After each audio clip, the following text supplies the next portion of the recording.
Councilmember Adams, Here. Councilmember Cahar, Here. Councilmember Shriver, Here. Councilmember Stites, Here. Mayor McTaggart, Present. and Councilmember Lott's going to be trying to join us. Mike, during a roll call, do I typically go through staff? No, that's okay. We have a quorum of the council. I just wanted to make sure we establish that. So we do have a quorum of the council. All right. Okay, I'm going to, Mike and I have discussed this, the mayor, Mike and I have discussed kind of the format. As the presentations are made, I will ask each individual for comments rather than just a free-for-all, so that when we get to those items on the agenda that will require questions of Mike, we'll just handle it at first by me asking each individual one about comments. So with that, we'll move ahead, and the first item on the agenda will be approval of the minutes from the March 9th and March 18th meeting.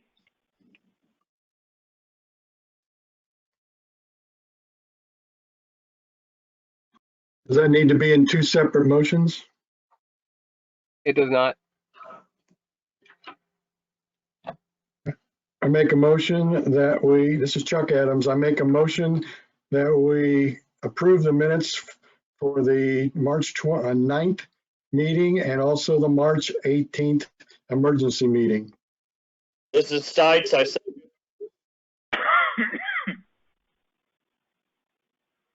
Okay, we have a motion and a second. Would the clerk please call roll? Shriver, Yes. Stites, Yes. Adams, Yes. Cahar. Yes. I think Malat's online now. Oh, good. Oh, perfect. I figured Did it I get out. your vote, guys? That's a yes. Thank you, sir. Okay, so the motion carried. All right, the next item on the agenda will be approval of the statement of the bills paid in the amount of $417,606.31.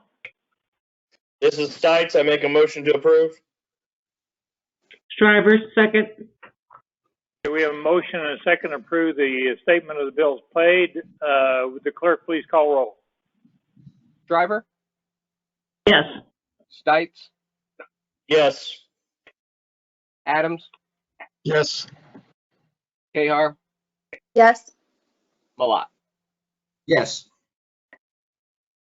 Okay, thank you. We're getting through this pretty good. So the first item the next item is requests or comments from the public. And Mike, I didn't know whether you had this available for everybody that's not a council member or not. So No, what we're doing this evening is we're not doing the formal Okay. comment section. all right.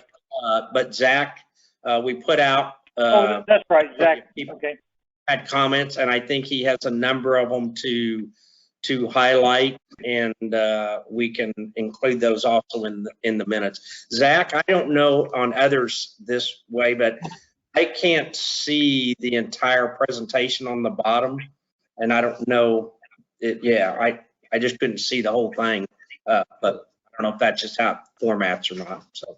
Well, usually it works when the test runs we did. Give me one sec. Yeah. Maybe once you restart it, maybe it's just my side.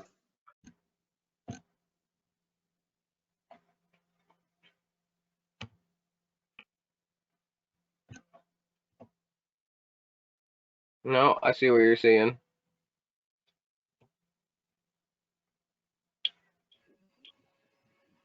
Let me see if I can't fix that issue.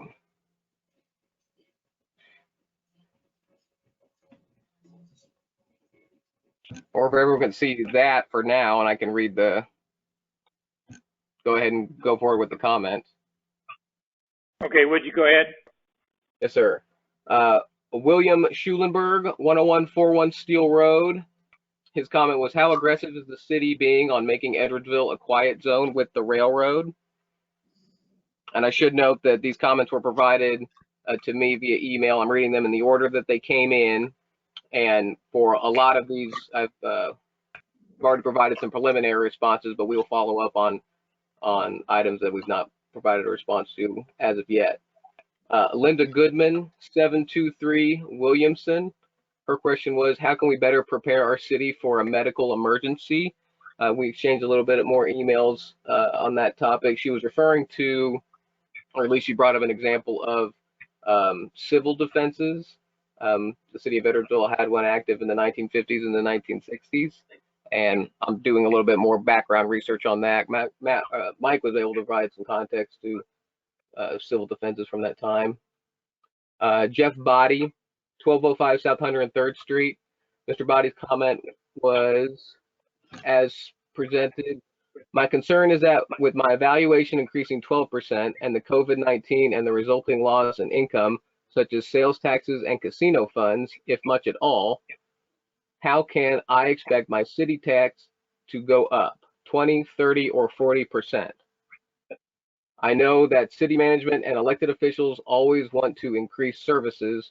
This would be a perfect excuse for some to go amok, raise taxes, and spend. I also had to chuckle at the comment in the Edwardsville hotshot that citizen input is a critical part of every city council meeting. I consider it to be a false statement. After Mr. Body's comments,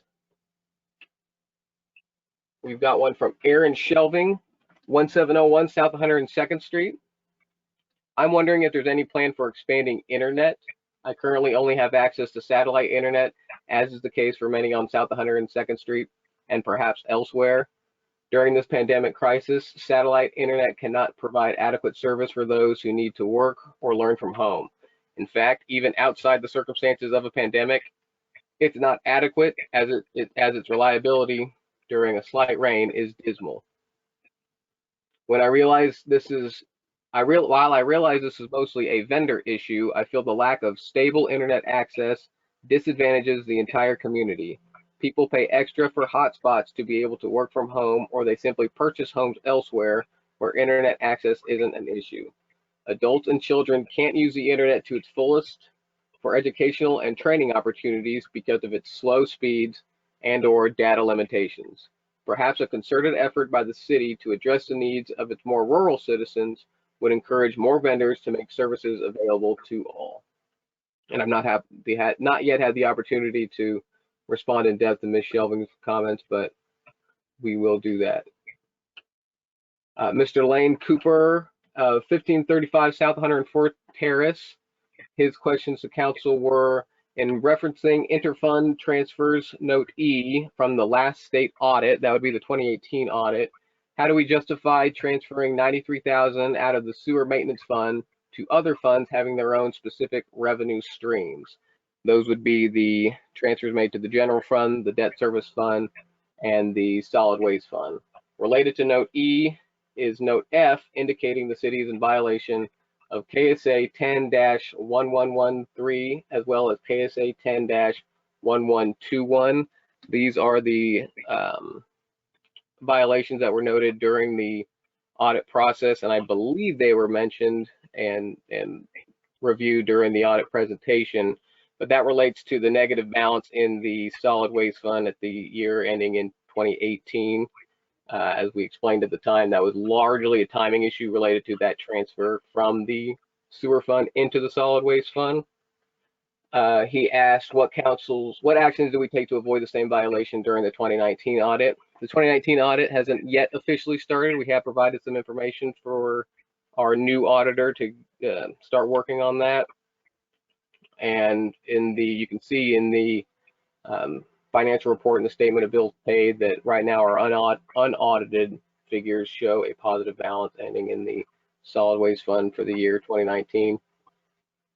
I also provided background information related to some of the other questions Mr. Cooper had provided, and I can provide that response to council as well. And I have asked Mr. Cooper if he wants additional details on some of the other items that he had addressed. Joe Kahar, 10550 Riverview Avenue. I wanted to address the proposed ordinance 1029. I believe that this ordinance is reckless and has no boundaries. I do not wish to see this council put our city under the health officer or board of health orders. This idea makes no sense whatsoever. These should be recommendations, not orders. I am a citizen of Edwardsville and the United States of America, which means I have constitutional rights. This ordinance may very well violate some of those rights which I believe in and many have died for. During this current epidemic, I believe that we as people are making decisions to help protect those who are vulnerable and do not need to be threatened with fines and/or jail if we do not obey the commands of one person or a board. This ordinance is more of a knee-jerk reaction to something we as a nation have never dealt with before. In this current time, many people are filled with fear and searching for answers, but unlimited control is not something we should be quick to give to anyone. I understand that the state and the county have already taken measures to make people do what they say, or they may be arrested or fined, but that is them, not us. If the sheriff decides to send deputies to our city and enforce these rules, let that be on them. But our officers should not be doing the dirty work of the county. In closing, I wish for the council to consider not giving unlimited powers to make whatever the health officer says in Edwardsville ordinance. As Ben Franklin says, those who would give up essential liberty to purchase a little temporary safety deserve neither liberty nor safety. Thank you for your time. Please do not cast a vote in fear. And then the final comment was received later this afternoon. Fred Brandt, 1449 South 98th Street. Could you ask the council members when and if they are going to get something done about the terrible road conditions on 98th Street, especially between K32 and Kansas Avenue?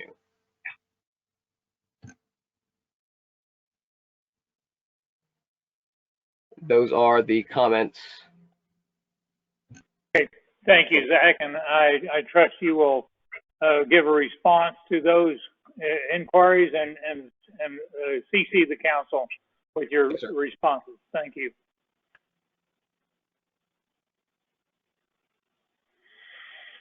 Okay, we're going on to the next item on the agenda, number 4 here, presentation regarding city's response and actions to public health emergency due in COVID-19. Mike? Yes, sir. And or Zach, you can pull up the presentation? Yes, give me 1 minute. I'm going to try and correct that issue. Okay. With the screen sharing.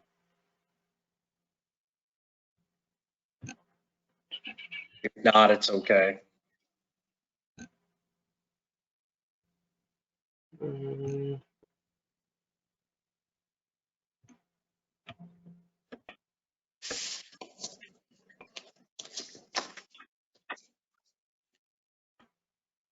Well, I'll just say, Mayor, while Zach is working on that to the mayor and council, I'll Go ahead. On this presentation. It's really more of a kind of overview of where we've been and where we're at, and maybe a little bit of where we go forward.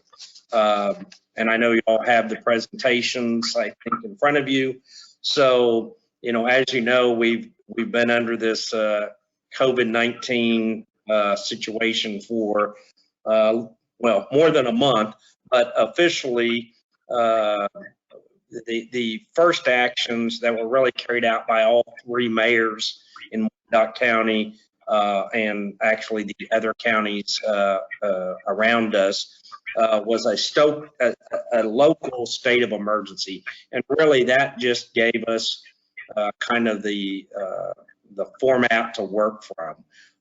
Those are limited initially to 7 days and can be extended, which you'll recall on March 18th, we actually adopted a resolution 2020-02 that locally carried the state of emergency up to an additional 60 days.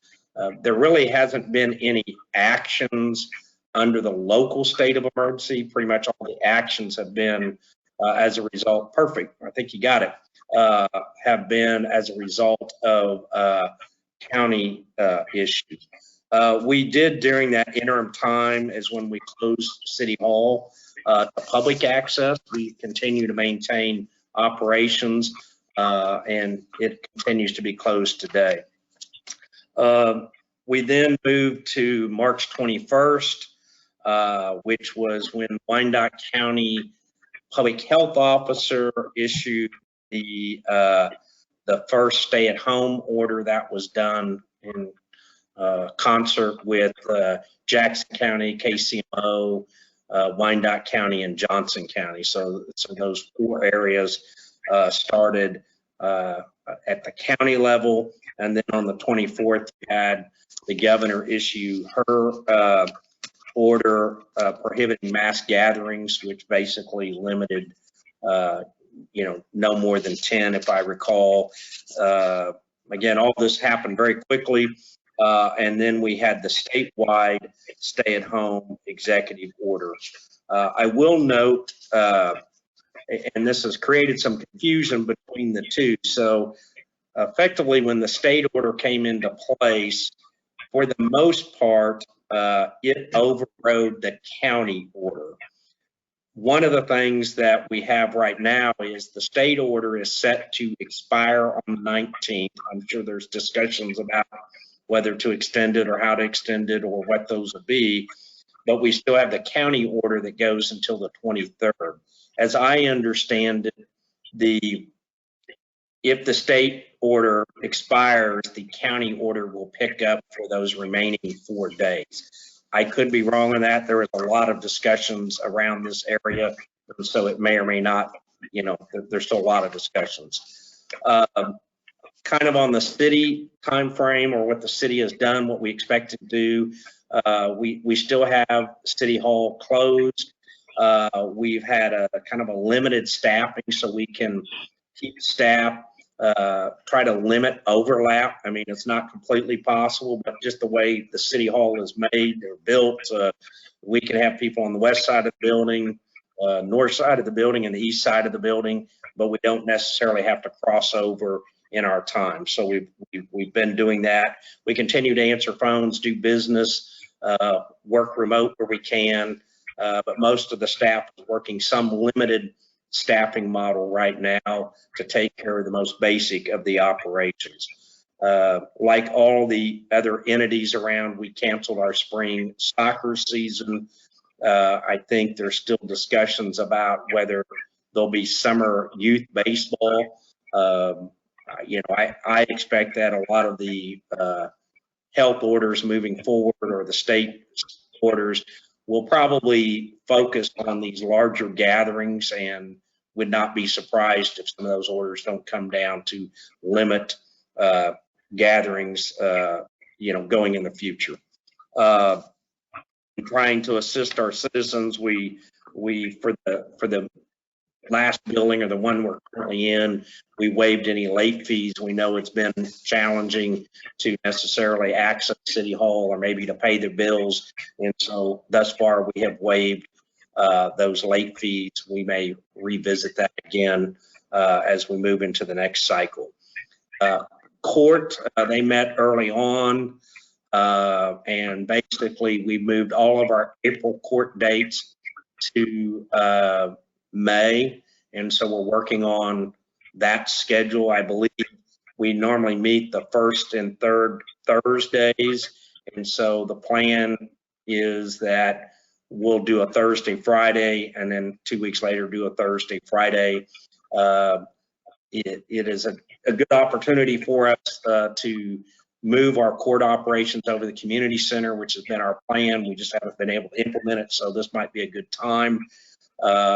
We will probably put in some parameters that limit access or how many people can be in the courtroom at a time, some of those things, and we're still working on that.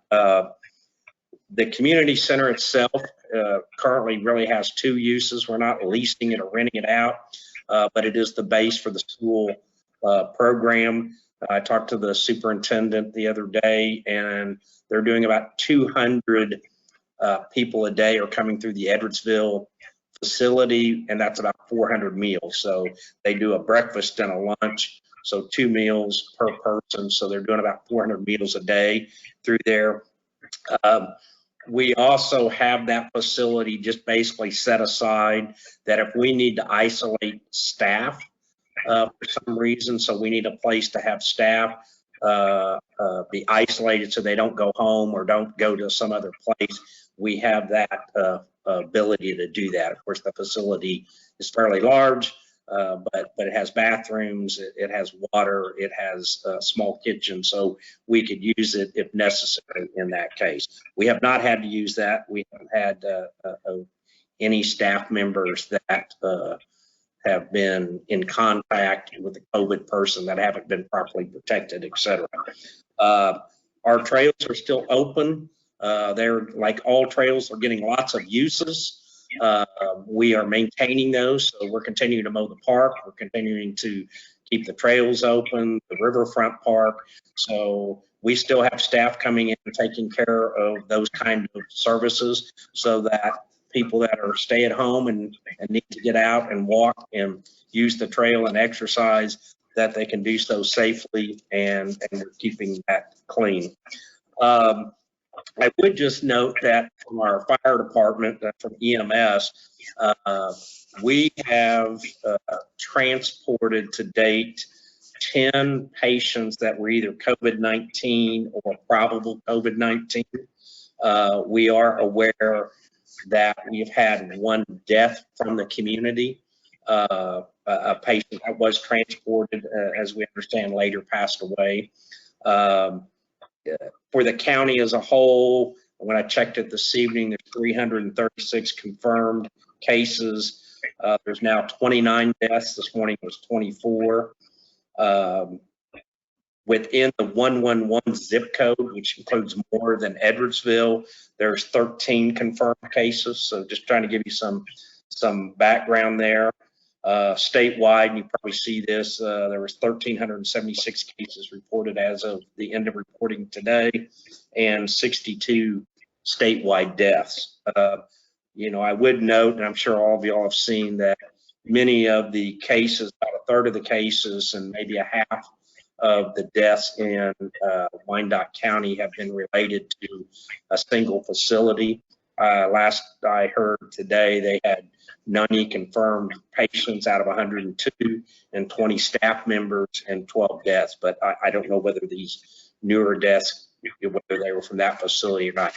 I know the health department's been working with them diligently to kind of maintain that facility and help them, to take care of the people that are there.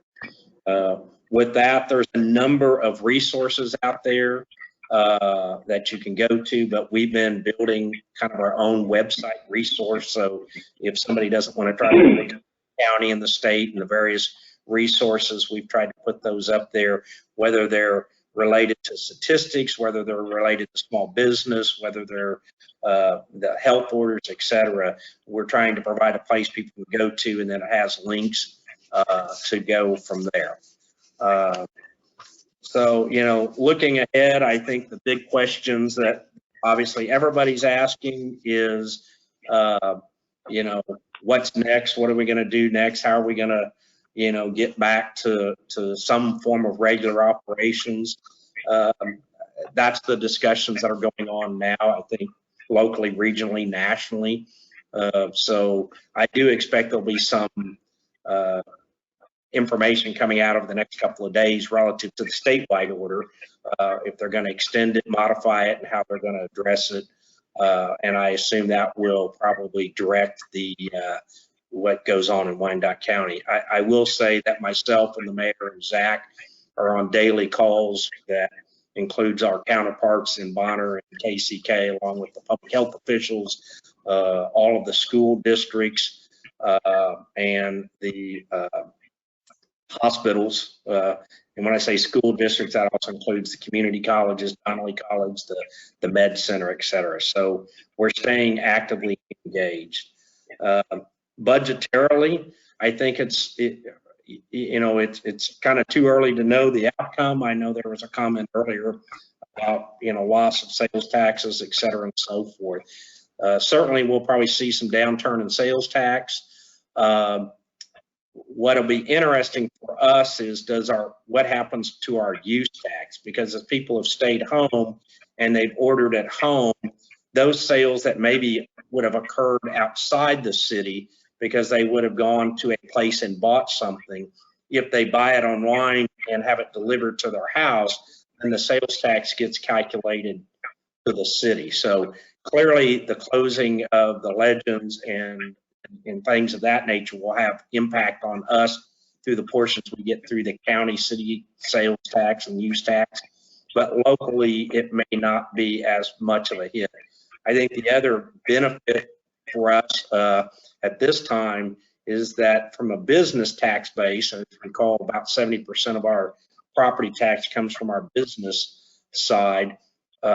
You know, a lot of those have already paid their taxes or will pay their taxes. Most homeowners, their taxes are built into their payments monthly, and so the funds have been collected. Now that may impact the following year, but you know, those may be more steady than we think. Obviously, the closure of the casino will hit us. I think we collect, you know, $30,000 to $35,000 a month off of casino revenue, maybe even 38. It kind of goes up and comes back down seasonally. But those will be, you know, we're assuming we'll have at least 60 days of no casino revenue. So that's probably our single largest loss that we are anticipating. Obviously, we'll be getting into the budget season pretty soon. But even with all of that, you'll see later in one of our other presentations, we have to continue to be thinking about the future. You know, operations are going to go on. We still have things to take care of at the city for the citizens, and that's what we're going to keep focusing on and work within the parameters that we have. So with that, Mayor, that's my presentation. And if there's questions, again, I think it'd probably be best just to start you know, with one council member and kind of work our way across if there's questions, and then if there's follow-ups, we can go from there. Okay, I will do that. But my comment before we get started on that is that the last conference call we had with the county, they are eliciting Mark to help work on the development of the rollout, if you remember that. Correct. So it's being worked on. But anyway, yes. Okay. So I'm gonna start with Councilmember Adams.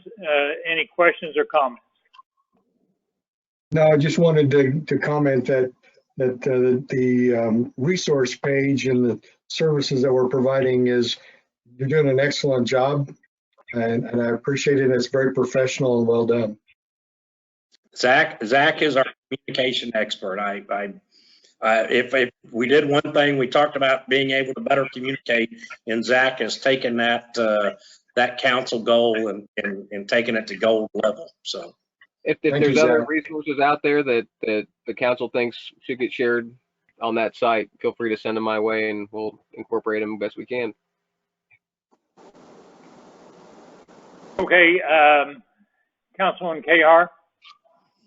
I didn't have much. I was just going to ask if we could put a request into the UG that as we're tallying up confirmed cases and confirmed deaths, that now that we're starting to get some confirmed recoveries, that we could keep that tally mark going too. I think it would be really beneficial to our community to see that number rising. And then if we don't already have the unemployment hotline on our resources for folks in our community who might be getting laid off, it might already be up there, but if not, that would be a really helpful addition. Thank you. Councilman Malat. I also want to congratulate all the city staff on the excellent job that they've been doing on this. Something nobody's ever lived in. I don't know how we're doing it, but somehow we're making it. I was going to ask, maybe Mayor, maybe you know on this property tax. Did you know anything about if they're going to extend the deadline on that, or is that something we don't know yet? I have not heard anything about property tax extension. I would, the last that we've heard through LKM, while there's been some discussion, I don't think there's been much movement or action on that. You know, I would note this, and I think this is part of the discussion around it, is how does the extension of paying property taxes, will it benefit the individual homeowner? And again, most, or businesses, most of the homeowners pay their taxes within, within their house payments. And in reality, the taxes have already been collected for the current year. So extending the property tax payment may not have much benefit to the individual owner relative to property taxes to individual owners or businesses.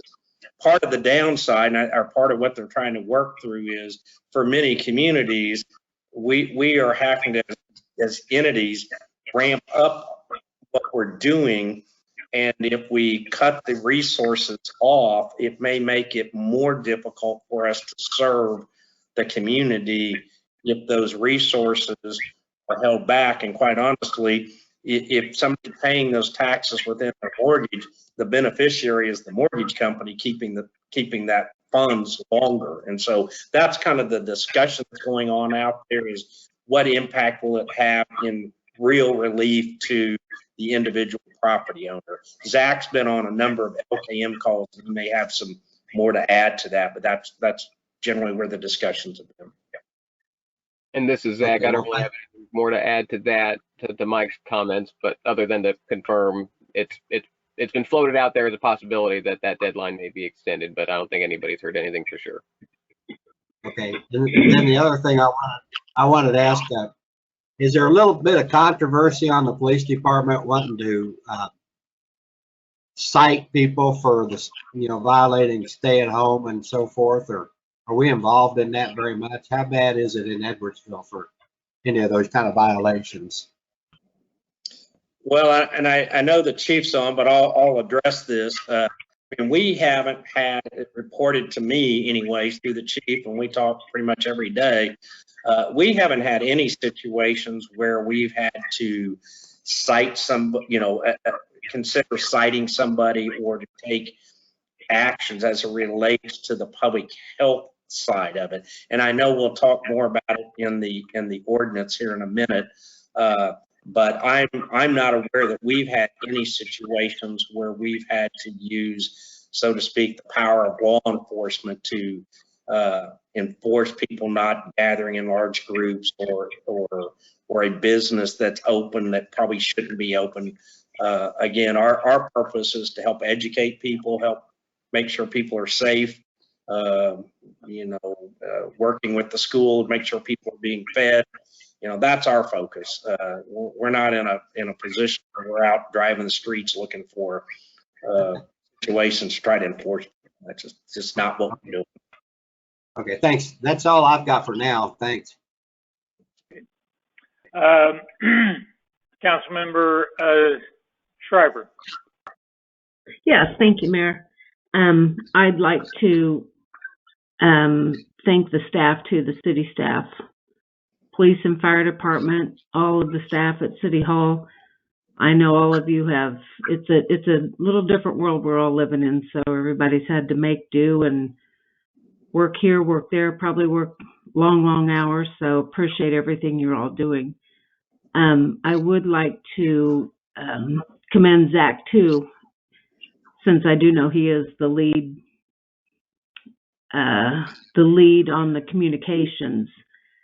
I would ask too, I'm not sure when the next utility bill is coming out. That could be, I think somebody always adds on, that's a good resource to fill out a page or two of useful information. Like Councilman Cahar said, the unemployment hotline, any type of resource or information that we can get to our residents.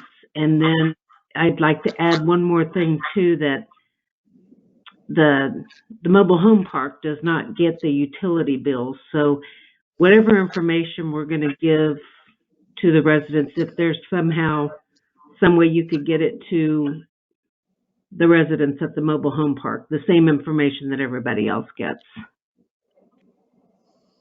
Thank you, Councilmember Shriver. This is Zach. We're planning on putting a paper insert into the next utility bills, which will go out at the end of this month.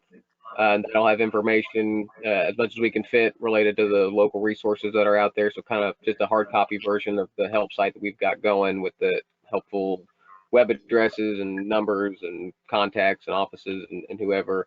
We're also going to include some information about how folks can complete the census over the phone and online, which is another effort that we're trying to get the word out and get people engaged in while all this is going on. Perfect. And how are you going to get that information to the mobile home village there too? So the insert that we'll develop, we'll send that over to the management over at the mobile home park and have them time it to where it'll come out with their next round of rent notices. Perfect. Thank you so much. Mm-hmm. I was just going to add, we've worked with them in the past on other things like Parks and Rec and things like that, and they generally have worked very well with us in getting information out, again, through the rent notices or information in the, at the main office, so they're not having that much activity in and out of the main office, but we have worked with them and we'll continue to do so. Perfect. Thank you. Are you through, Margaret? Yes, I am. Thank you. Councilman Seitz? Nothing at this time. Okay, very good. Mike, back to you. The only comment that I have is I've dealt with this issue of enforcement and on the phone calls, not only with the county, but with the governor. And I think that this is just my opinion that sometimes the enforcement has been an overreaction, and I'm not really a big supporter of trying to enforce an almost impossible task. So I'll leave it at that. We'll move on then. Mike, go ahead. Okay. Well, the next item I believe on the agenda is ordinance number 1029 that relates to a violation of an order by the health office or board of health. I know that this has created a number of concerns and questions, and I sent you some additional information today. So I'll try to simplify this. And the basic reason for this ordinance is simply that if there is a violation that requires some action, that instead of us filing it through the district attorney's office and the district court, it can actually be handled locally, like we do all other forms of misdemeanors. So the way the statute's set up, good or bad, is it basically says that the public health officer, which is at the county level, has the authority to issue a public health order, and that they can declare in that order, which they have done, that the order requires local law enforcement, really across the spectrum, whether it's city, county, state, any form of law enforcement, to carry out those orders. So the statute says that by state law, they may do that. The local order says basically that the local health officer has or hereby orders all of those law enforcement agencies to assist in the enforcement of the order. So effectively, we're already under the public health officer's order to enforce. Now, we're not out driving streets again looking for orders or things like that. But if we had a situation where some level of enforcement was required beyond what we normally do, which is stop, don't do this, et cetera, and so forth, instead of going to the district court through the district attorney's office, we can handle that locally. Like we do all other types of code violations. And so that's really the purpose of this. So it doesn't give our police officers any more authority to enforce. It doesn't change their enforcement authorities. It really is just makes it to where if there is an issue, we would do this. I was trying to think about what would be a potential issue. And the one that I could see, this is just me, was if you had a person who had been ordered to quarantine because they were COVID-19 positive, and they were now, so they'd moved from just self-isolation to an actual quarantine order by the public health official, and they chose not to follow that quarantine order. You know, that's a potential type of violation that might occur that you would, you know, you might use the local enforcement of a citation. Otherwise, it doesn't, you know, I just want to make sure it doesn't provide any official or additional authority to local law enforcement. It just really says we're going to file this at a district court or a municipal court if we have any form of enforcement. I think a lot of people you know, have difficulty with the county health official saying to us, "Thou shalt go enforce my order." You know, I won't comment on that other than to say I know that that's a difficult situation. There's a lot of feelings around that, not just here, but I think even across the state or governor's orders, as we've seen recently.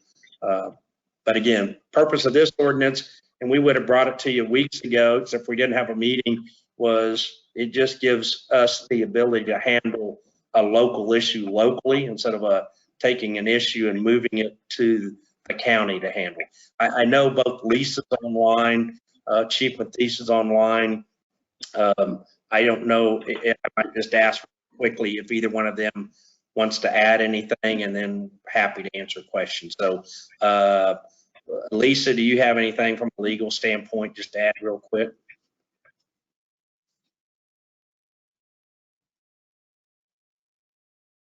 Are you there, Lisa? I don't hear her. I know she was on earlier. Chief Matisse, I see you're online. Do you have anything to add to that, to my comments?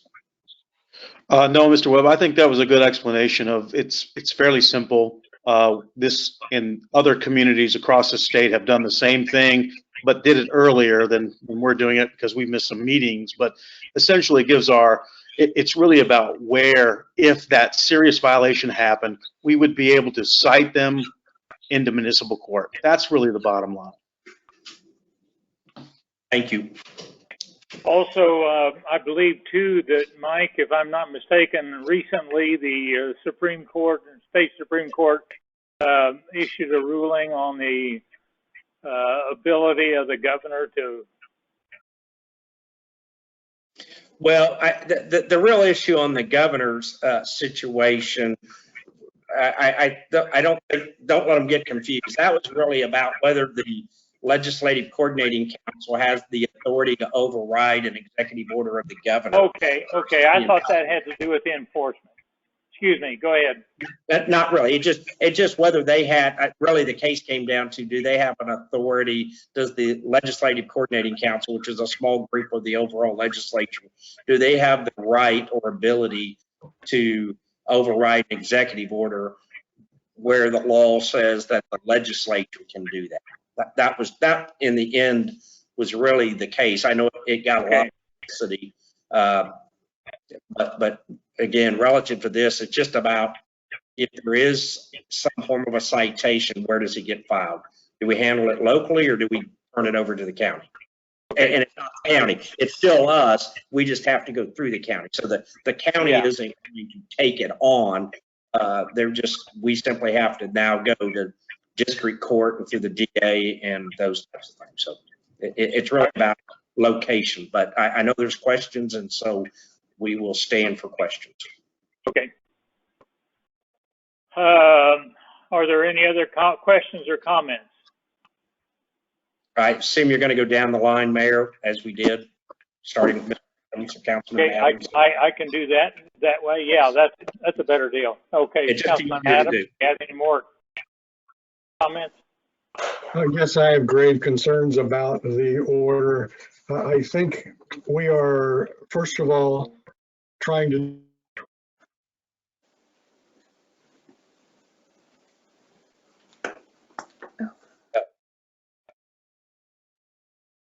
I think we've lost you, Mr. Adams. Yeah, it looks like we lost his audio. Yeah, sounded to me like it. Yeah. Oh, you Oh, there might he be. is. considered at the beginning. And Yeah, so, so we lost your audio for the last about 10 seconds. Can you go back a little bit? I'm sorry. okay, so my concern is that we are passing a ordinance on a problem that doesn't exist. And I think there's been so much knee-jerk reaction to this situation throughout the world that I am not in favor of doing this at this point in time. It may be necessary in the future, but it's not necessary, in my opinion, at this point in time. So I also mentioned, I don't know if it cut out, but I'm concerned that there may be unintended consequences in the future. And you asked me what they would be, and I don't know, because that's usually what happens with unintended consequences. They come in the future and nobody anticipated them. And so those are my concerns with it, and I will not be voting for it. Okay, Councilmember Kahar. Hi, guys. I have many concerns with adopting this ordinance for our city. The ordinance itself virtually, I believe, writes a blank check of legislative power to one person or unelected board with no accountability and with no end to its authority.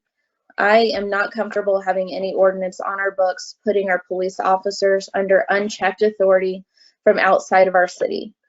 Edwardsville should never even want to appear as if our police are looking to write our citizens tickets for up to $1,000 and or throwing them in jail for up to 179 days for what they are doing on private property. I am comfortable with educating our citizens and making recommendations, which is already working without the threat of police state. While the UG may seek such control, I cannot in good conscience put in our books any ordinance that I believe violates the constitutional rights of the citizens of Edwardsville out of fear or just because our neighboring communities chose to do so.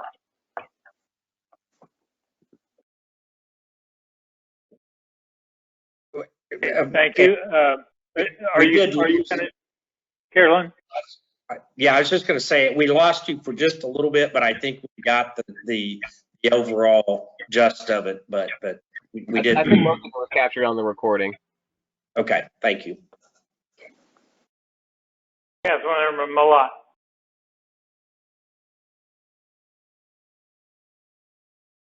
I'm really kind of torn on it. I don't like to go against what state or county recommends, but I do like to have autonomy, where we kind of police ourselves.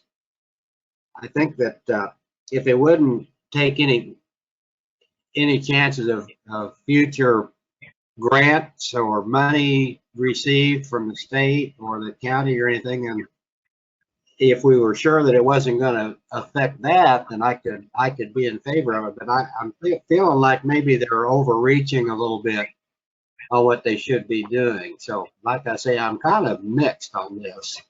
I'm not exactly sure what to do, just to be honest with you. So, if I need some guidance, I think I need a little more discussion. I understand. Yeah. All right. Councilman Schreiber. I have pretty much the same answer as Councilman Malat. I'm a little torn. We were elected to do and make decisions, the best decisions possible for the citizens of Edwardsville. And I don't want to make it sound like we don't want to do this because it won't be any good, but I am mixed because it sounds like our city is running good now, and I agree with Councilman Cahar that education, more education, would be the ticket right now. But I'm not educated on this enough right now. That's where I stand right now. Thank you. Councilmember Stites? No questions at this time. Okay, very good. All right, Mike, how are we handling this? Well, let me just make one kind of just closing comment, and we appreciate the comments and concerns, and I don't think we disagree with what has been said. I would just add that relative to the authority of the county health official, this ordinance doesn't speak to that. I mean, statute is clearly given county health officials the authority to issue orders in times of emergencies, public health emergencies, and gives them the authority to request or order law enforcement at all levels to enforce their order. So this ordinance won't change that.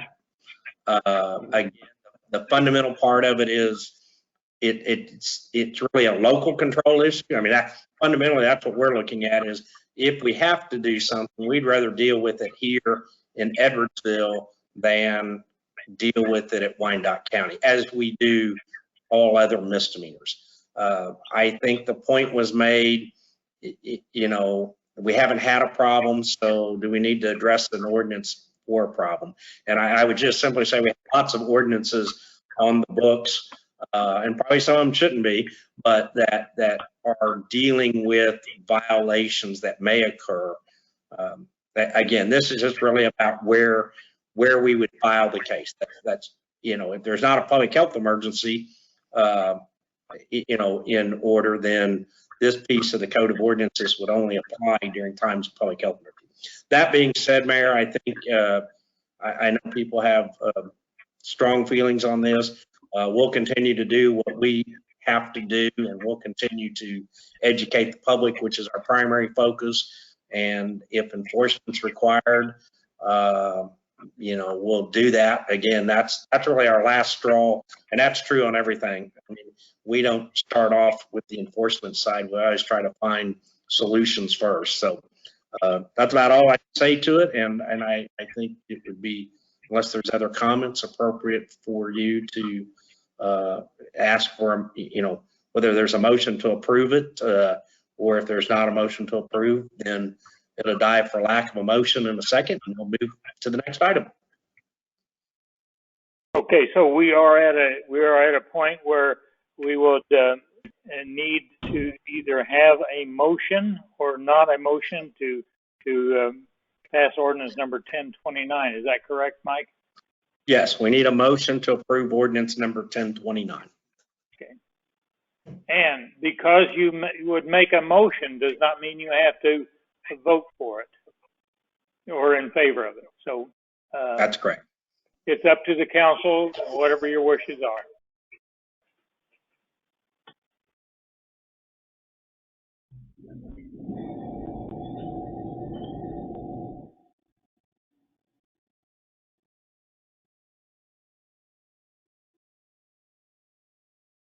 Mayor, hearing no motion, and we will move on to the next item on the agenda.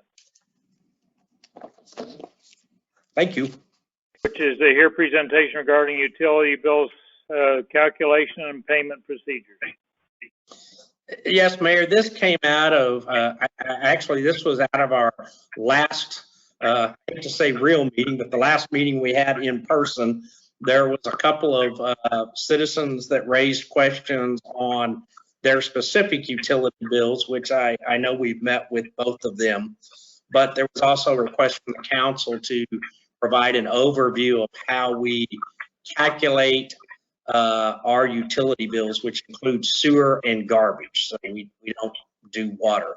So we put together this presentation to kind of go through that process, and then if there's questions, we can answer those. So, you know, fundamentally, we bill for sewer and for garbage. So we're going to start with sewer, and we're talking about residential.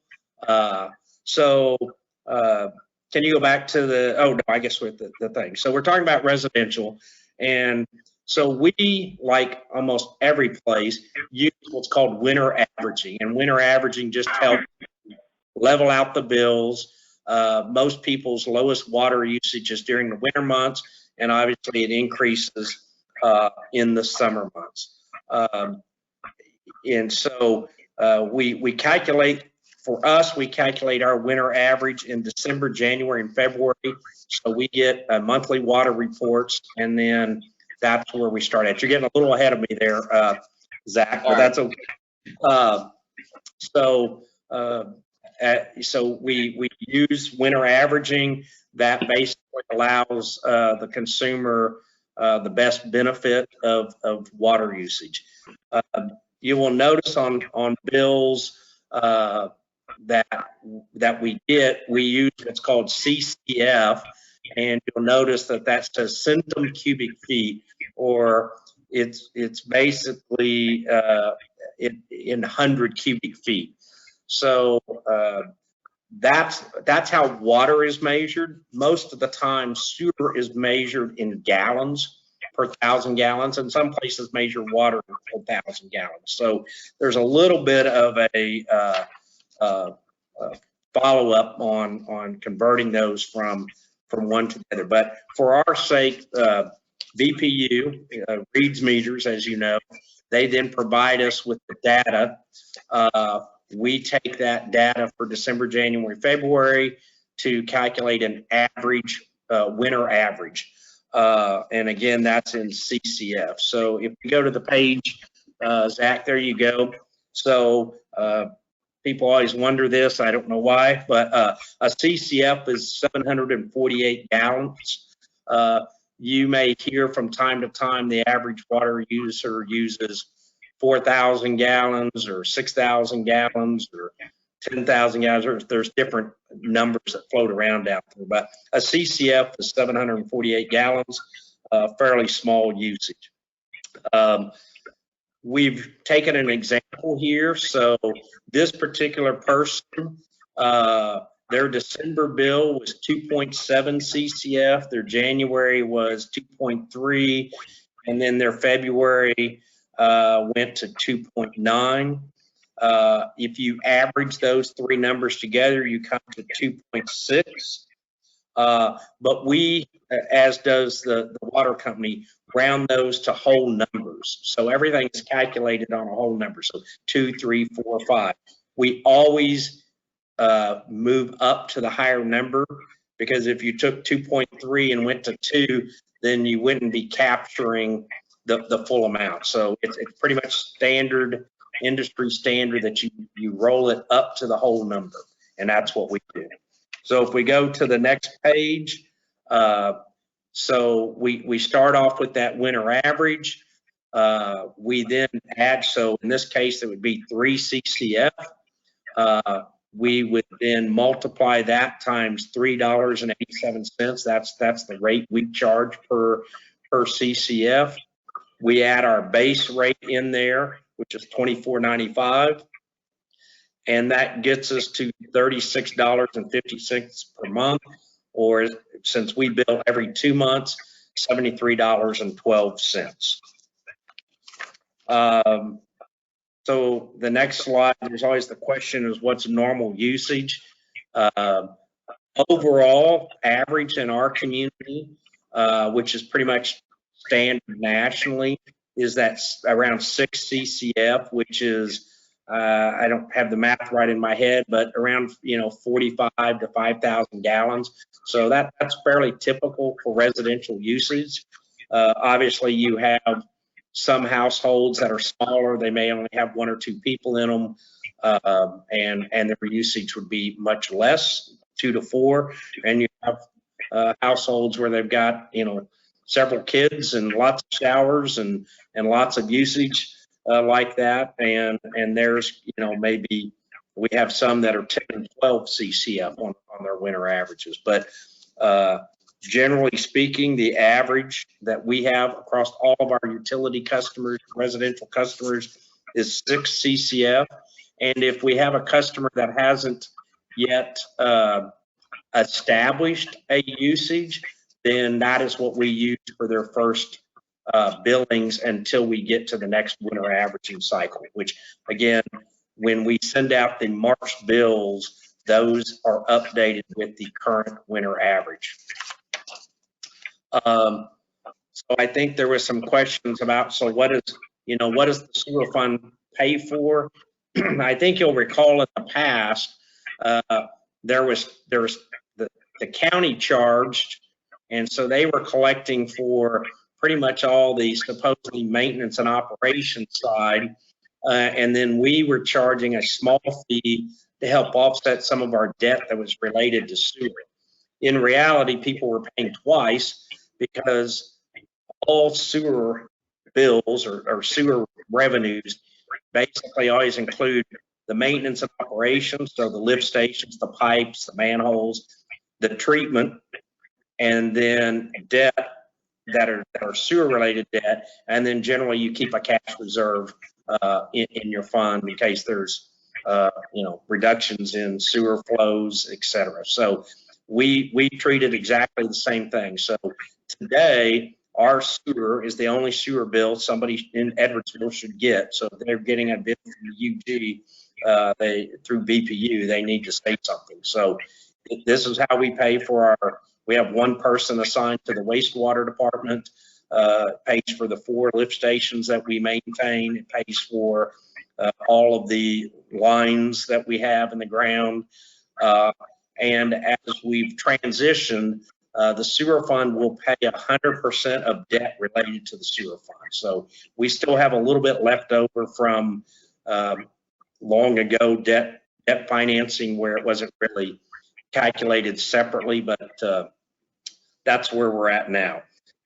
As you might expect, the single largest cost is treatment, and that's probably, most systems, you're probably going to have a third of your cost related to treatment, and or 40% and about that for maintenance and operation, and 5 to 10% maybe for debt, and then a few percentage points for your your reserves that you want to keep. A sewer fund, much like a general fund, you want to keep those reserves solid because you never know. Quite honestly, we just had a $7,000 bill at our lift station for a pump failure. One pump, we have 4 of them, so it doesn't take long to expend money. So we make sure that we keep a reserve for those things that we're not planning for, or a big sewer line break or something like that. So that's how we operate as well. That's kind of the sewer side. So again, we're really talking about residential. Commercial side, they're actually billed for their actual usage. We have a few companies that have water usage that's related to cooling or things of that nature, and we have a meter set-off program that was in place under the UG and with us. So Lineage, as an example, has a lot of water for cooling purposes, and so in those, they have another meter that we use to offset their water costs. A number of commercial customers will put in a second meter for their irrigation and lawns, and that makes sense on a big commercial site. It doesn't really make sense on a residential site, which is why we don't use summer for charges. The other part of our service is around the trash and recycling. As you all know, we've had a contract for I think about 5 years now with Waste Management. That contract does expire at the end of 2020, and we will be putting together options for that to put that out to bid, and we go from there. They charge on per household, so we have to provide them a list of active customers. They can count the houses, and so we audit that occasionally. And we have about 1,100 households that we get billed for. So we get billed for those houses, whether you use the service or don't use the service, we still get charged for it because we use it. We're a franchise type operation. So as some of y'all may know, in some communities, maybe they'll have an open system, but they have large homeowners associations, et cetera, that can go out and get a better pricing. In a city like ours, where we really don't have a lot of density, our best option, best rates come from having a franchise agreement. So like the sewer, we charge a monthly fee that's really based on our cost. Really, what we pass on the cost is what our direct cost, the cost to bill and collect, and that's really not including labor. It's the actual bills and the postage and the paper that we use a third party. We use it to pay for our annual cleanup day and keep a fairly small balance in this fund because there shouldn't be too much interruptions in this fund. So reserve here is, we probably like to keep it at about 10%.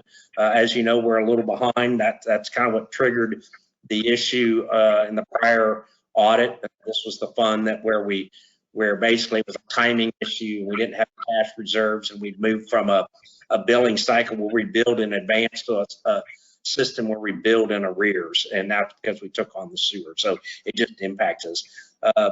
If you remember in our budget discussions earlier, I guess in 2019, we went out and tried to get comparables of what others were doing that use a system similar to ours. And as you see on the screen and in your packet, we're about in the middle at that 1812 rate. I think we had come to you and suggested maybe a rate of 1850, but we held that down to the 1812 to see how we go through this year. And we'll be reporting back probably closer to mid-year as we go into the budget cycle. Again, if we look at the total bill, then we bill.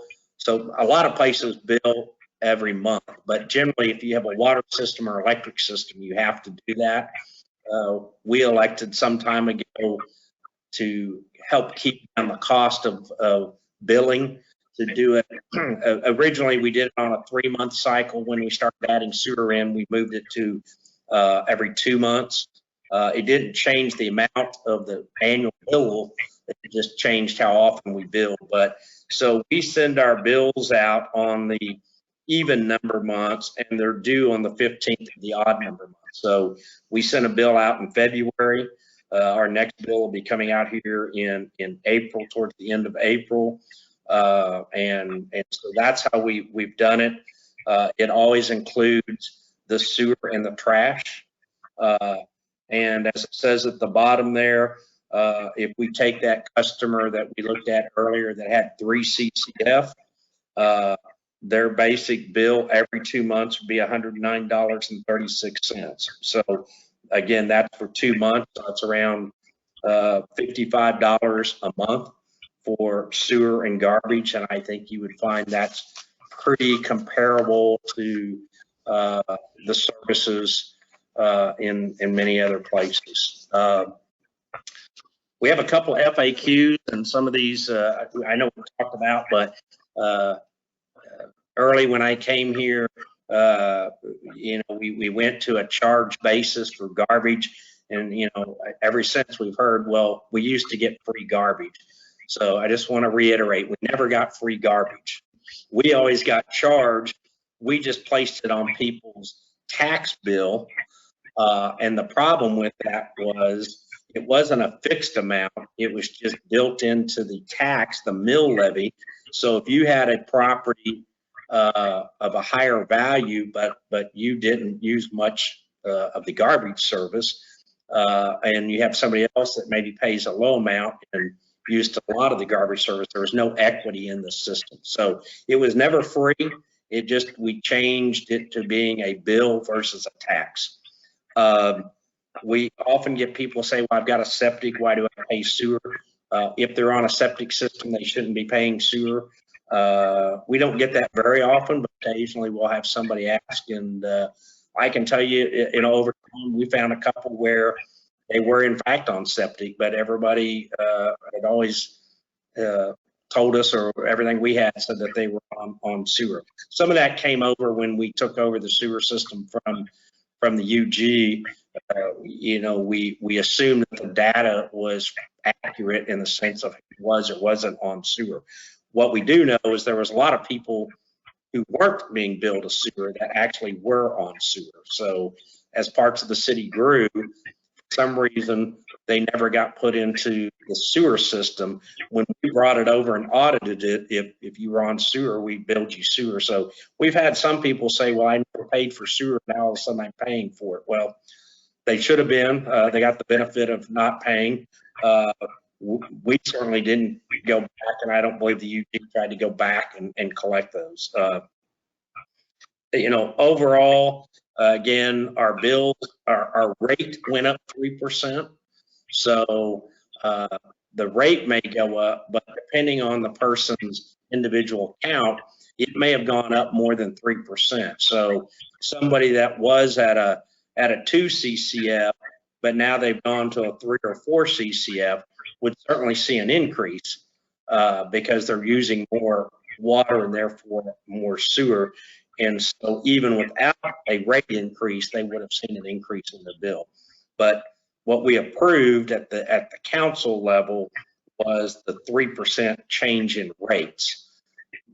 Obviously, again, if people use more of the service, then they're going to pay more. We did not increase on the sewer. We did not increase the base charge. So we've held that constant since we initially put the system in place. And I think it still serves us well. And I don't, at least in the near future, see us changing that. I think that's a good overview, and we're happy to answer questions. Zach has done a lot of work on this particular presentation, but we felt it was probably easier tonight to have one person make presentations and let Zach kind of run the meeting to make it run better. So with that, I'd be happy to answer questions. Okay, we'll start with you, Councilmember Adam. Any questions? Would it be wise to put this presentation on our website so if somebody has questions, that you can refer them to this presentation? And I believe it certainly with the packet is out there, and I don't know if we linked it under the utility tab, but we certainly can do that. Yeah, this is Zach. It's all of the city council presentations that get presented at an open meeting are posted on the city's online document center. We also included in the last hot shot a link to this specific presentation and telling people how to get to the presentations that are going to be tonight for that very purpose, because we know a lot of people have these questions and it's the easiest way to get the answers to them. Yeah, and I do think on our utility section of our website, it might be good to post it as a separate document as well, so people can refer to it or pass it, they can copy it and pass it on to somebody who has a question or whatever. Yeah, that's no problem. We can get that done. Councilman Cahart?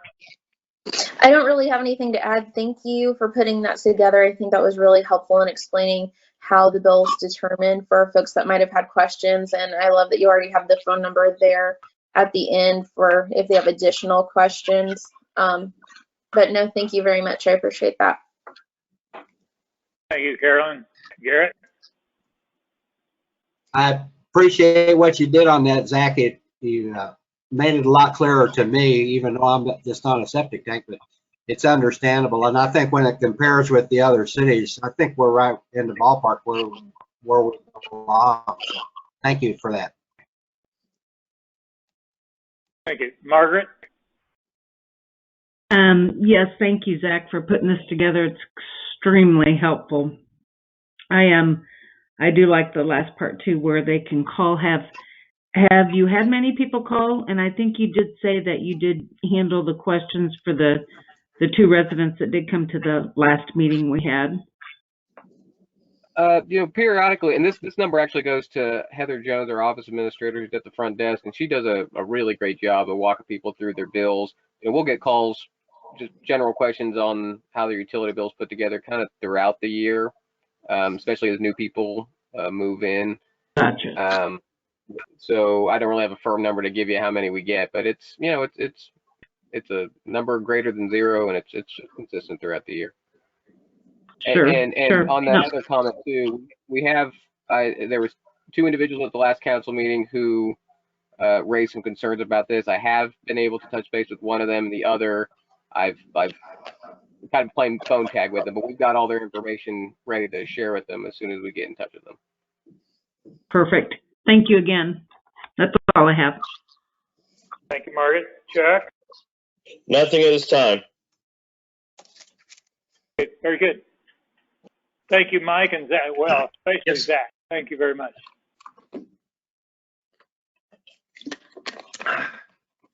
Sorry, I got to drink my water. So You're fine. Okay, go ahead for now. Is that all we need to do on that? We don't need to. There's yeah, no action was necessary. okay, no action. Okay. Okay, the next item is here presentation on capital planning. Yes, well, and I know this probably sounds like an odd time to be having this discussion, but I would say, you know, as we move through the current situation that we're in, we can't stand still, and we got to be thinking about the future. And if we look back at history, when we've had major issues, one of the first places in the economy that often comes back is around the public infrastructure areas, right? So that's what helps drive the overall economy to become healthy again. It's not the only place, but certainly I think if you go back to the 2008 financial crisis, we did a lot around public infrastructure. You know, if you go back to the Great Depressions, you know, we had Public Works Administration. So it's not unusual for capital public improvements to be part of the solution. And I think that we have to be thinking ahead. I will say one of the things I've appreciated from Mayor Alvey's comments as we've been going through the crisis and some of his leadership is always keeping us focused on thinking what's down the road 2 weeks, 3 weeks, 4 weeks, and not trying to just react to today's numbers and today's activities. And I think that it's good value for us to understand that we need to be thinking ahead. And, you know, I know we're going to throw around a lot of big numbers here, and there's probably a lot of concerns about, you know, how we pay for things and what we do. But again, I think it's very important that we keep thinking about the future and not just looking at, you know, what's today's activities. So with that, we'll move on to the first slide. You know, I don't normally put a lot of quotes in slides, but again, considering what we've been going through, I thought this quote by Desmond Tutu to remind us that, you know, even in darkness there's light, and if we want to have hope of future, we've got to be looking for the light. And I think that is a great quote considering where we're at today. So we're going to start just really to remind you all that in 2019 we issued bonds to do a number of things. None of the bonds were intended to fully fund any of these, so they were for the most part around the areas of planning and engineering and architecture around those areas. So we have the Riverview Crossroads, which is the project up north at 110th and Riverview. It's probably the largest of the projects out there. We'll go, I've highlighted these two in blue because those are the two we're going to focus on. Town Center, which we're kind of in the middle of. You know, we acquired that north part of the buildings. We've demoed those, all part of our future concept for town center. We have the quiet zone, 4th Street. I know there was a comment today, you know, kind of where we're at. The challenge with that one has been waiting on the railroad, but I think the movement now is that the county is moving forward on the improvements that have to be done outside of the physical railroad right of way, which for us tied 4th Street into that. So everything north and south of the road we're focusing on. And right now we're mainly on our side. The plans are relatively done. We're now in kind of getting the temporary construction easements. A number of people have already provided those. You know, everybody's worked with this very well. 98th Street, and I know there's a comment about 98th Street as well tonight. 98th Street really is a planning grant, much like we did for 102nd Street, that we would start doing plans, kind of the concept or the right-of-way level planning, and determining what rights of way would be necessary and doing acquisition of right-of-way. Pretty much what we did on 102nd Street, but as you know, we never went to the step of actually acquiring right-of-way. These are important. These kind of programs are important because when the federal funding comes along, those projects that already have plans in place and rights of way in place get a lot higher score because they're ready to go. And so you can move right into construction drawings and quickly to the bid process. Property acquisition, public works, that was money we set aside that basically would allow us to go find future sites for a public works facility and do basic site planning. That's really what that was. And then the last one, general streets and drainage, was about $500,000 and really more general in nature. So there wasn't specific streets. They have to be on our capital street plan, but it included both street and drainage projects. As you recall, we did a drainage inventory. And so we have that and we kind of know where to focus our attentions. We just haven't moved it to the next level. So again, I'm going to focus on Riverview, Crossroads, and Town Center because they're really the big project that we're in the middle of. Go next slide. There you go.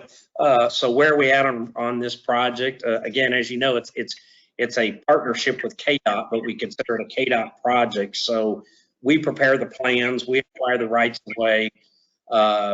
Ultimately, they will bid the project and they will manage the project. So we are now at what's called office check plans. So we're kind of at 80% level of plans, which really that's the level before you go to KDOT putting in all of their documentation to send it out to bid. So those are in review at the state. As you know, the state offices have been closed, but some pieces of it have already gotten their review, and we've gotten the sign off. The next big area is really the right-of-way and easement acquisitions. As you know, we're in the middle of that right now. And so we retained an appraiser, Chris McCord, and we retained Tim Orrick to handle right-of-way acquisitions. All of the appraisal, most all of the appraisals are complete. And Mr. Orrick has been in conversations with a number of the property owners on those appraisals and documents necessary to move to the actual acquisition process. The budget for this project has remained fairly stable at about $5.8 million. If you remember, we added to this project. So originally we had a bigger project. We went to Mark. We had to scale it back, and we were mainly focused just on 110th Street and just a little bit of Riverview. The council asked us to kind of carry that out to the full 1,500 feet and see where we'd be. We did that, and you authorized basically to carry the plans all the way out, and that way we can utilize the KDOT money. In the 2019 bonds, we issued, we basically put about $540,000 into the project, mainly for engineering work. We currently have, as of February, about $375,000 left. You know, we have a pretty good idea on what the easement acquisition dollars will be. Still working on that. We have a $3 million KDOT grant that has to be matched. So that's a, you know, it's 80-20, but only for the construction part. So as you can see, we'll need to do the final debt this year, which was intended. We always knew we'd have to come back before we put this out for final bid and issue the last part of the debt. So we knew we would have an additional $2.5 million in debt, and that's kind of where we're at. It is still scheduled to bid in January, February, so that means we'll have to obtain or pay our portion, because we actually pay it to KDOT. They manage the project, and at the end of the project, they true it up, and either we get a refund or we have to pay them for any change order type expenses. But we'll probably have to provide our funding to them in early December. So that will kind of dictate our process. On Town Center, again, I think you're aware of this project. Again, we issued some of the debt we issued was around engineering and architecture. We do have a concept plan that I'll show you here in just a second. The north buildings have been removed and the site cleared. We're not quite finished with that. They haven't been able to get back in and just do the final grading and seating, but we expect that to be done in the near future. Really, where we're at now is we want to get to what's known as a guaranteed maximum price contract. So what that would mean is we would get to a point where we would say, sorry about that, probably hear the dog in the background. We'll get to the point where we can come back to the council and say, okay, this is the cost to build the public piece of this project. As you recall, there's really 3 phases. So we have what we need to do is finalize the site plan, so an actual formal site plan, just like we would require other developers. That will mean we need to engage architects, engineers, and project manager to get us to that guaranteed maximum price contract. We have estimated that cost to be $800,000. So what that means, you'll have almost full architecture plans and engineering plans, whether it's for utility relocations, et cetera. So you have a set of plans that you now can say we can go out to bid for it, much like we've done on the Riverview Crossroads project. Kind of next slide, just like I did before, we had bond proceeds. We actually allocated the same amount to this as we did up north for basically the same purposes. One of the questions that we're looking at as we move forward on this GMP, one option is to debt finance that portion, and we'll talk about it. The way we put together the resolutions, we could use the money from the Public Works property acquisition, either use it as kind of an interim financing and then in the future refund that.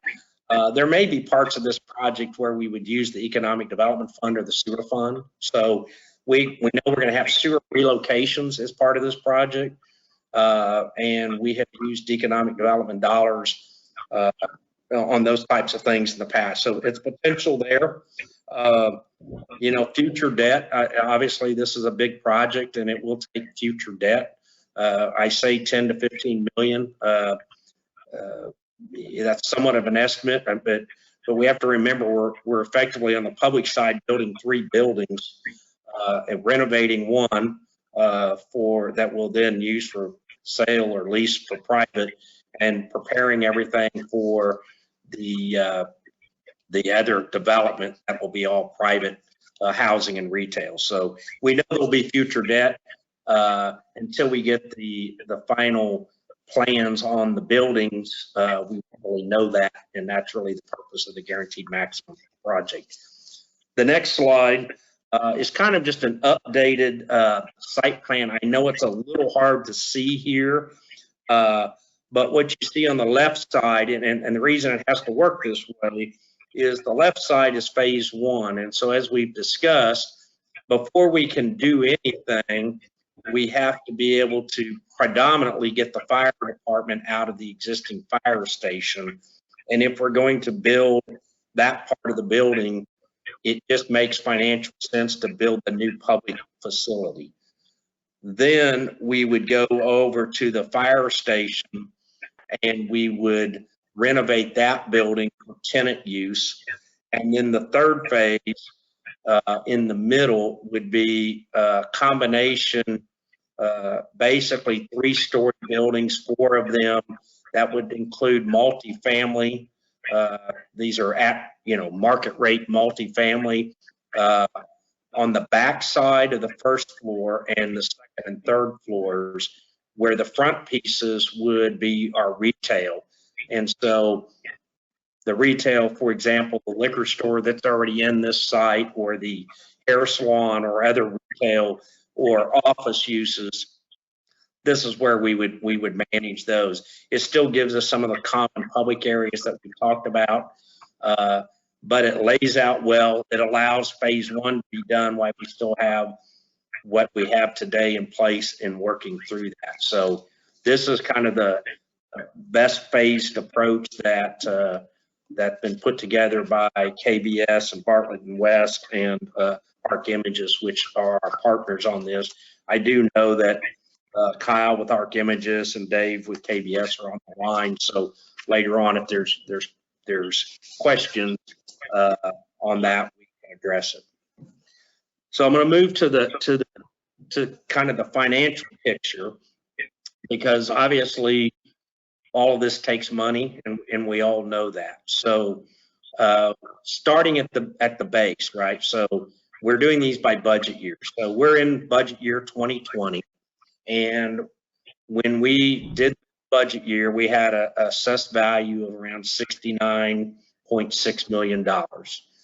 So what you're going to see in the next three slides are kind of really 3 scenarios. The first scenario assumes that we just take this 69,634 and we project it out, and in all of these at 1, 3, and 5. So you're just going to see that growth. The second one, which is called scenario 1, takes that same assessed value, but now we add into it our pilots, or our tax abatements. So we have properties out there that come off the tax base, comes off of pilots, so they've never been in part of the assessed values, and now become into the assessed value. What we're assuming in this scenario is that whatever value they're at today is the value they'll come off the tax roll, come onto the tax roll. So if they're $10 million today and they come off 8 years from now, we'll still calculate them at $10 million. That's probably not the way it'll happen. And the way we build our pilots, we assume growth on our pilot payments because we know the value is going to grow. And then the last one, which is really the one we're going to focus on, is take the current assessed values at whatever growth rates, and you also grow those pilots or those properties that are on pilots today at the same rate, so that when they come off of the pilot roll onto the regular tax roll, they'll be valued just the same as they would have been if they'd never been on the tax roll or on the pilots or tax abatement. So those are the 3 pictures. So the next 3 slides, I'll just hit those really briefly. But again, we did this at a 1, 3, and 5%. Some of this, well, all of this was done really before we got started on our current situation. But what you see there, just as a reference, if we just took that current $69 million and we grew it by 1% a year. So if existing value, everything on the tax roll right now, and that's all we did, grew at 1%, By 2040, you'd be at about $85 million. If that grew at 3%, you'd be over 125, and at 5%, almost 185. So just kind of to give you the base. The next slide then takes that same base, but what you notice in the projections is there's no longer is it a linear line, but you start to see plateaus and then goes up, a plateau and goes up, because you're introducing in there those properties that are on abatements today, and they come on to the tax roll. And as you can see, that's a big change. That's more than double what's on tax abatements will come back onto the tax rolls over the next 10 years, basically. And so you see that go, instead of at 84 million, you see it grow to 20 or 200 million. And again, that's because we're projecting every year that those things are growing. And then the third one, which is really the scenario we're going to probably build from, is we assume that those pilots are going to grow at the same rate that the base tax base grows. Now, we're still assuming there's going to be, your base tax rate always has new growth in it. So, right, some new houses, some new businesses, things that are built into it. So it's not just all the regular tax base, but we know there'll be some growth. So if we kind of look at the next slide, the assumption here is that, if you go to the next one, Zach, is that 1% pretty much assumes a no growth. It basically says there's no new development, there's no new growth. We're just, what we have today is what we're going to have over the next 20 years. 3% kind of assumes more of a modest growth. So you'll have some new properties come on that won't be tax abated. Your existing tax base will grow, and we know that the pilots will be coming on with the thing. And then 5%, which is, really would have to assume we would have a very rapid growth rate in the city. I don't think there's anything that would indicate to us, even before the current crisis, that we were going to see rapid growth. We certainly expected the north end to grow, but whether that would trigger this kind of growth, I wouldn't go to the bank, so to speak, with it. So, but just wanted to kind of see how that played out if we had more of a rapid growth type of thing. So as I looked at these models, there was really two questions. How do we raise capital for new and future projects, or new and existing projects? So we have some projects that are out there, we have to fund them, right? I mean, we have a road project that's, going to have to be funded if we're going to build it and use the federal dollars that we've already been allocated. And I know there's always the question to how do we maintain or lower the mill levy, right? And that has a whole separate policy question to it that we can talk about.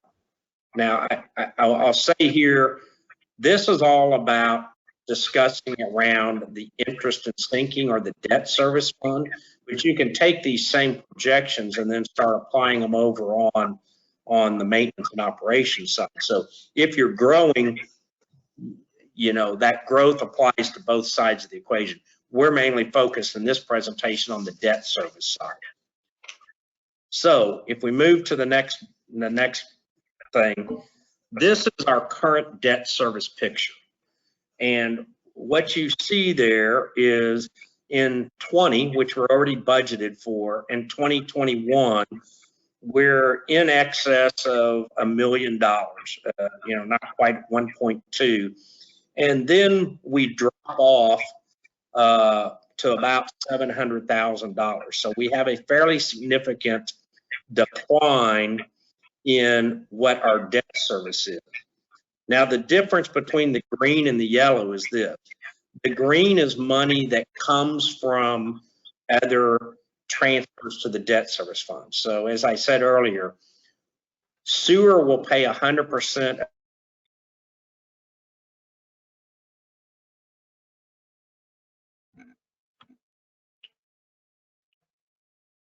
think we lost your audio real quick, Mike.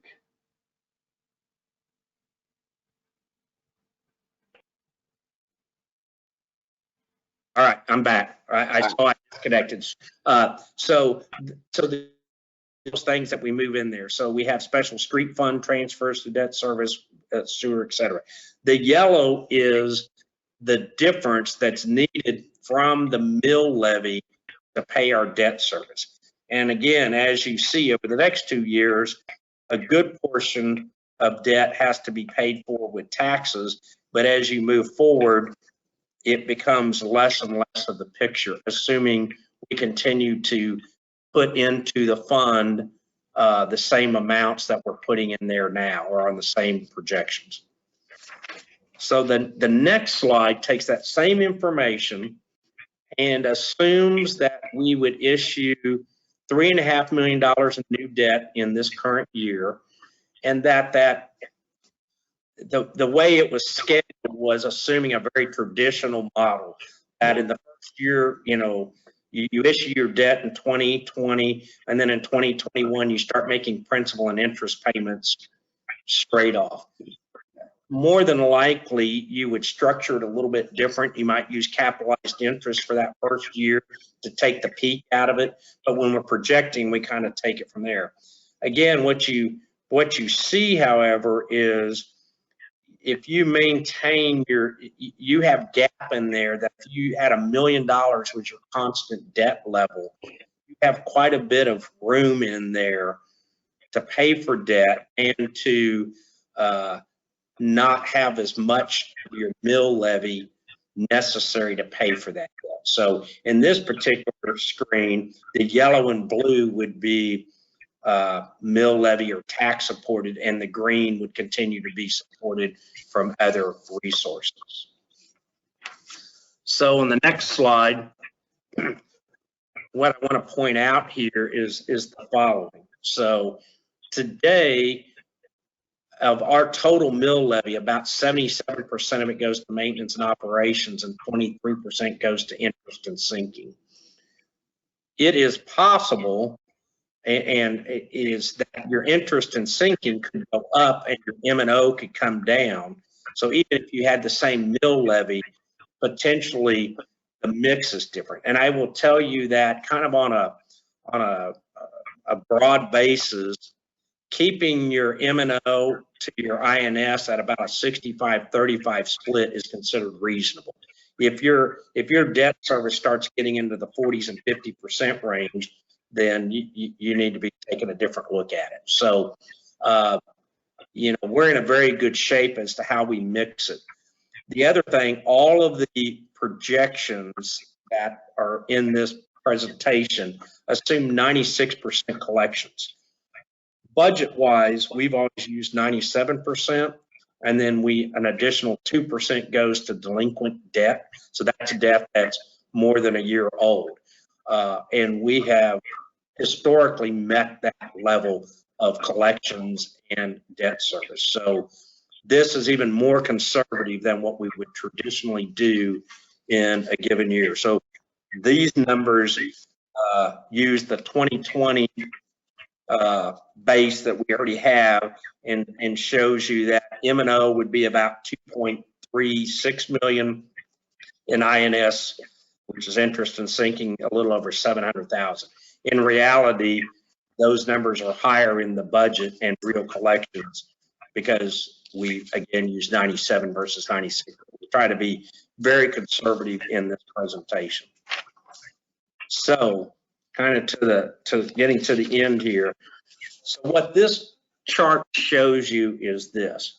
If we take scenario 2, which is the one that assumes that the base grows and the properties coming off of abatement are both growing at the same rate. So 3% growth, so they're both growing at 3%, and a 96% collection rate on revenue.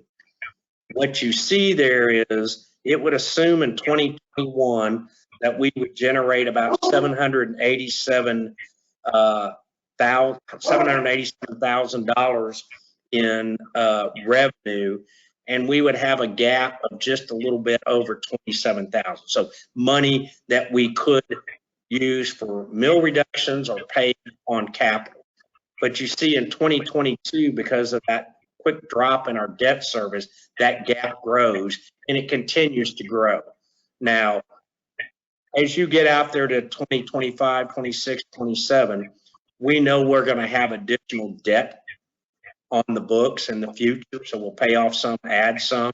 So this doesn't assume any more debt in the future other than the $3.5 million that we're talking about. So just so you know, those numbers grow pretty quick, but that's because, like, if you look at year 2040, there's no debt on the books, so it's all GAAP. Well, it's reasonable to understand we will have debt in all future years. We just don't know what those numbers are. We haven't tried to project it. So my conclusion to this presentation is this. We have a strong tax base. We know we have a strong tax base. Even with the current situation, there's nothing in our tax base that would tell us that, you know, you're going to see significant reductions in the base. I mean, our commercial base is still strong. Most all of them are operating.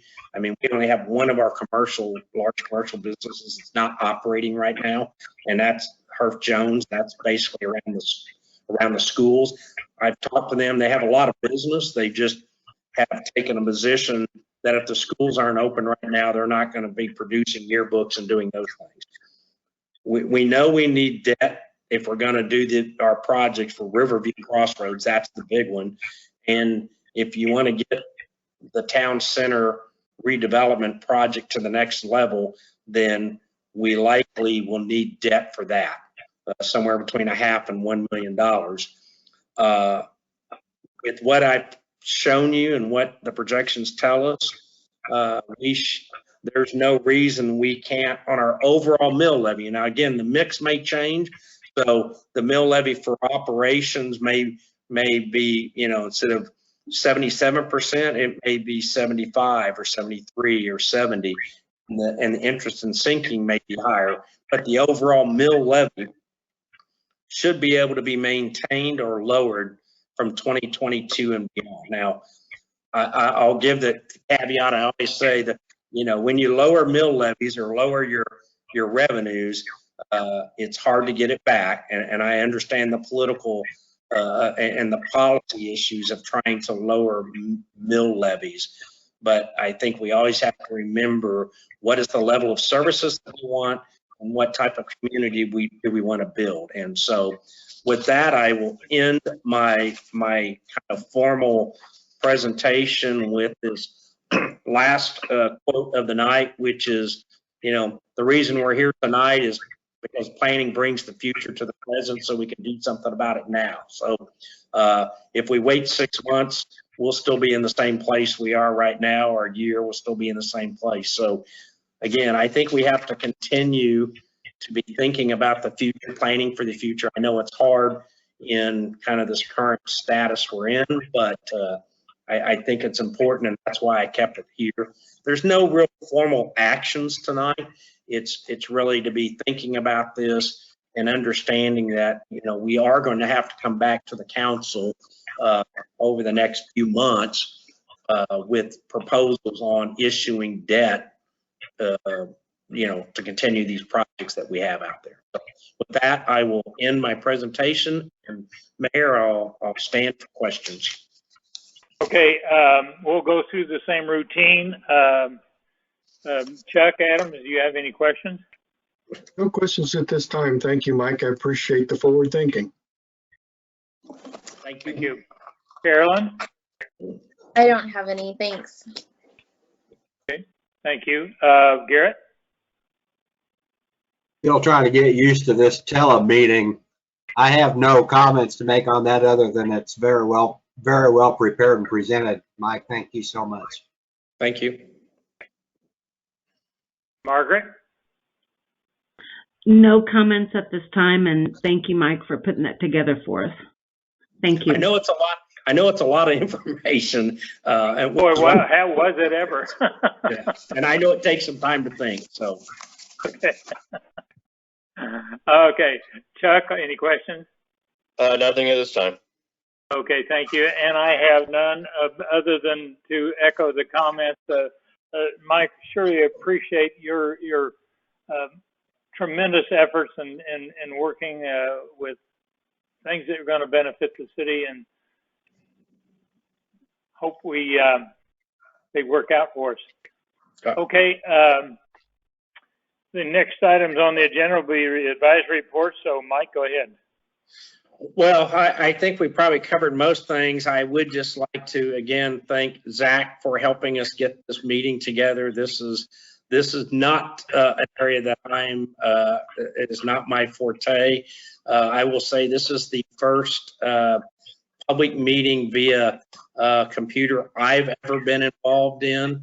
I have done this like one-on-one meetings with the camera and so on. I don't think I've been as nervous about doing a council meeting in probably 20 years than I just, it's all so different, and it's hard to present via a camera sometimes. So I appreciate everybody's efforts. And I will tell you, we'll keep, we're going to keep planning how we transition from a staffing standpoint, with the city. I mean, we have to prepare for a day where City Hall reopens, and we still have lots of work that needs to be done from Public Works and so on and so forth. So I've already been saying to our staff, we're going to be transitioning, over the next several weeks to being in a more typical work relationship out there. We certainly may have to do things differently, such as, if we have an in-person council meeting, we know we will.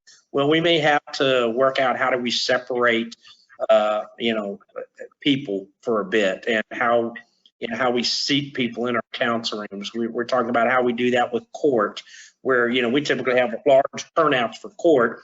Well, we don't want to put, 100 people in a building right now. So we're working on the assumption, kind of as I said earlier, what will we be doing in 2 weeks from now, 3 weeks, 4 weeks?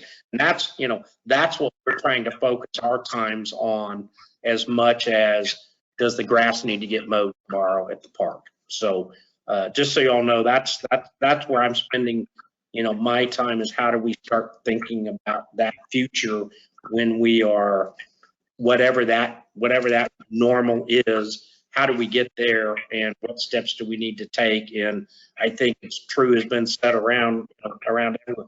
It's not going to just be a switch flops on and everybody shows up and everything goes back to normal in a single day. So how do we as an organization get started? How do our small businesses start to get restarted? How do the services that we provide ramp back up? So that's really what we're spending our time, or my time, kind of working on as we move forward. And then with that, I'll answer questions that there are afterwards. Okay, Mike, thank you very much. Zach, have you got anything? I don't, Mayor. Thank you. Other than to thank the people who, the callers and the people who hopped on the web browser to follow along. We've had about 6 or 7 people follow along throughout the course of the meeting, so I appreciate them tracking us down, and I'm glad to hear that the people who are interested are able to make it work. Thank you. Chief Mathis. Hi, good evening, everyone. The police department has an extensive list of protocol changes as in response to the COVID-19 crisis. And I'm not going to go through every one of those now, for the sake of brevity here. But first and foremost, what you should know is we've taken an education first policy in our enforcement, which there has been none, but there has been some education opportunities that we've taken. We're setting the example of social distancing and some scheduling changes that really reinforce our continuity of service. So that's what we've been doing. We've seen more of the domestic type reports. That's what we've seen. We've had one unattended death, which required gearing up with a little bit of our masks and gloves and things like that. But you'll see the officers wearing hats as well. It was recommended that maybe less beards and cover your heads So our typically don't wear ball caps, but you may be seeing that right now. And that will not be a permanent uniform piece, but for right now, we're doing everything we can to protect our workforce, and they are healthy and safe at this point. Thank you very much. Chief Whittam. Hey, yes, I'll be brief as well. We've had a lot of changes due to the COVID-19. One item Mr. Webb did not cover on, we are okay with PPE. In fact, we're standing pretty good. Partly because Deputy Chief Morrow got out in front of this and started trying to allocate and getting resources from everywhere we could so that we can protect police and firefighters first and foremost, and make those changes and modifications. So while a lot of communities are still stressing and worrying about PPE, we are currently in a good status for probably the next month and a half at our current burn ratio that we have right now. Second, our new hire coming from Texas was supposed to be here the middle of next month. Because of the COVID-19 case, we reached out. They're making the move early up to Texas this weekend, so he will be probably starting middle of next week, or if not Monday, depending upon how he gets situated over the weekend, to fill that one shortage that we have in our full-time staffing, and then we'll pick up from there. Right now, we have monitored employees, taking the education point as well of why they need to wear the gear. We have had a couple that have had to self-isolate at home for a few days because of potentials of family members that were exposed to it. Other than that, everything's marching forward. Thank you very much. Lisa, have you got anything?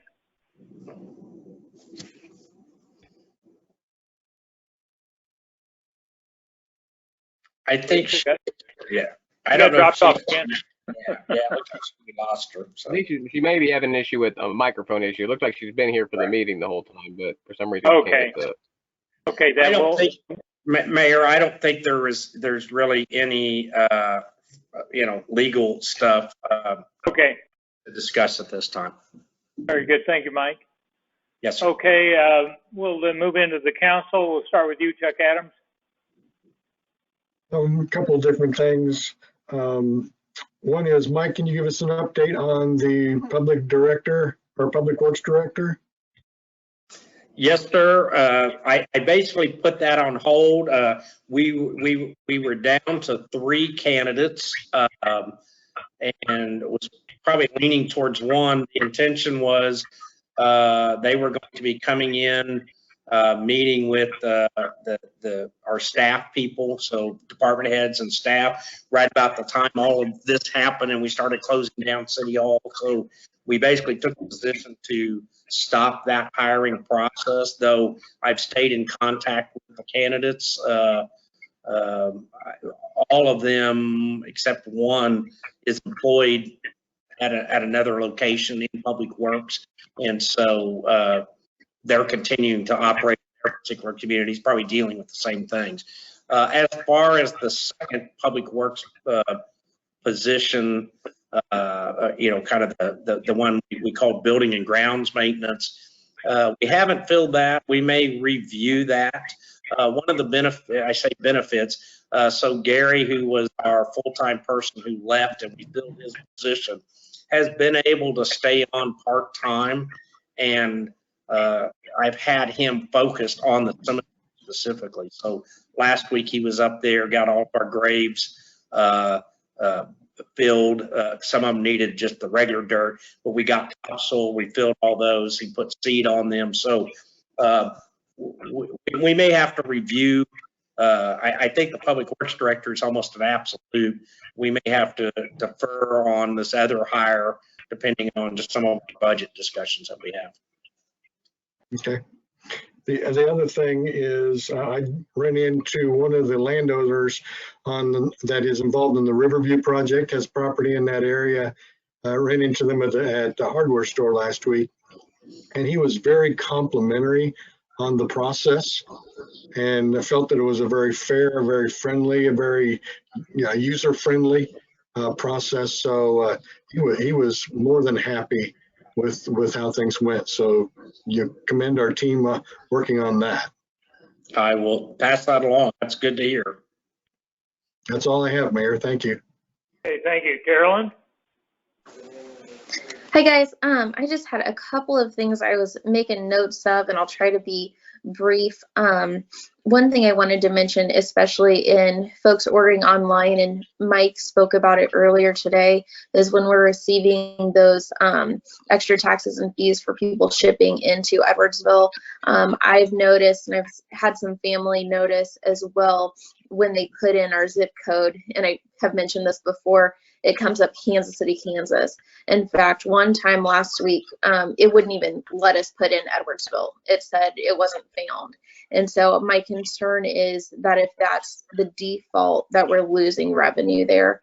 And so I don't know really a way to check that other than maybe call the vendors and ask them why there's an issue. I don't know if we've looked into maybe finding out if we could get a specific zip code for Edwardsville. I know that's easier said than done, but I see it again, and every time it kind of irritates me because it won't accept our city in there. One other thing, I have a couple of things. One thing I wanted to mention is the internet. I know that we have very limited control over who provides internet service to our city. We can't force anyone to come here, but if we could entice them in any way, it would be really helpful.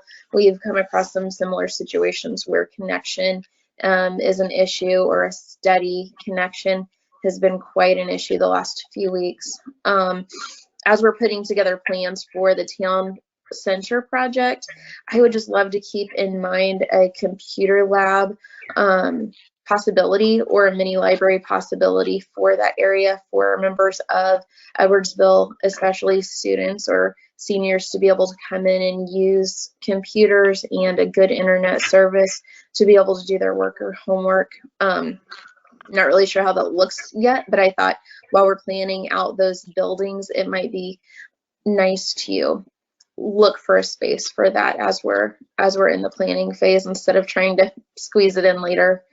And then lastly, and I am no attorney and I'm not going to pretend to be, but I've been just digging into Kansas statutes, and I know we're in a really tricky area, but I would like us to look into a little bit more before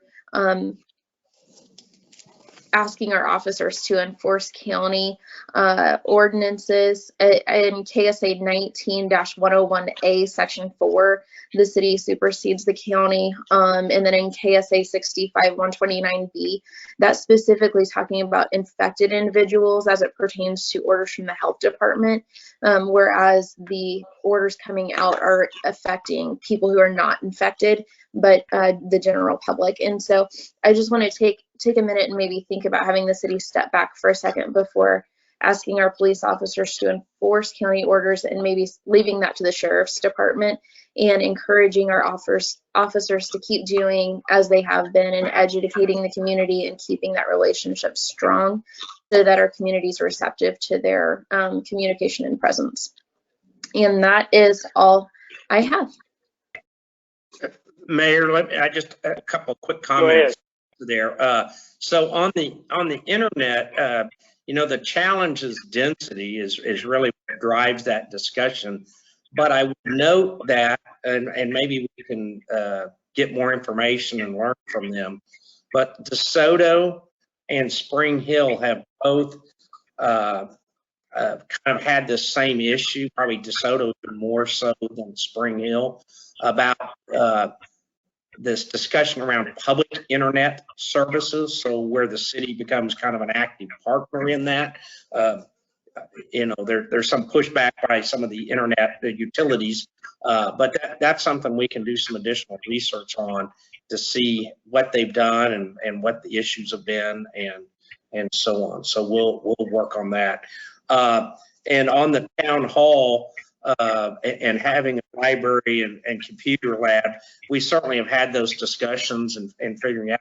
I will tell you that you know, as we look at cost estimates, just generally, it's, you know, what are the things that are must and what are the things that are nice, and at some point that'll be something the council will have to decide, you know, how much of those kind of things do you add in, like meeting rooms, right? Or do you not put in a big meeting room and you use, redo the community center to use that as a place to do that. So we definitely are having discussions around those and trying to figure out,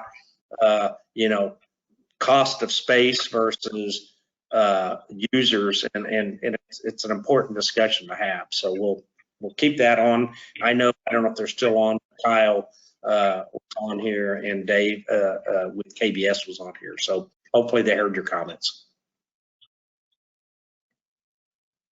Hey, real quick, this is Zach. I just wanted to, on the comment about the use taxes, the finance director, Sean Milson, has been able to secure access to some detailed sales and use tax reports for the last 2 years.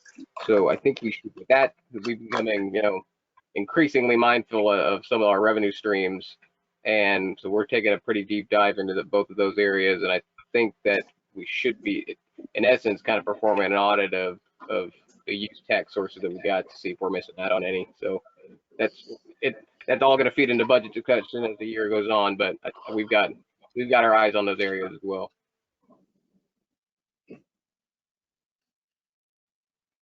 Thank you, Zach. Okay, Garrett.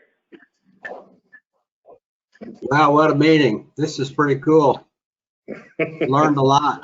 I'm with Mike. I'm not sure I know. I'm not very tech savvy. Anyway, I did have the opportunity to drive through the community center today to get lunches for my grandkids. My daughter-in-law didn't have a car, so I got purposed into doing that, and they were very courteous down there, and that's really a neat program that the school district's doing for these kids.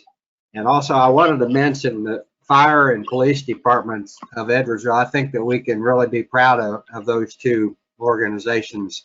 I've talked to Ben 2 or 3 times, and he's on top of it. I think Chief Whittam's on top of it. I've seen him once or twice, and I know Mathias is on top of it. But I wanted to tell you guys all, thank you so much for helping our community and our citizens, and stay safe out there.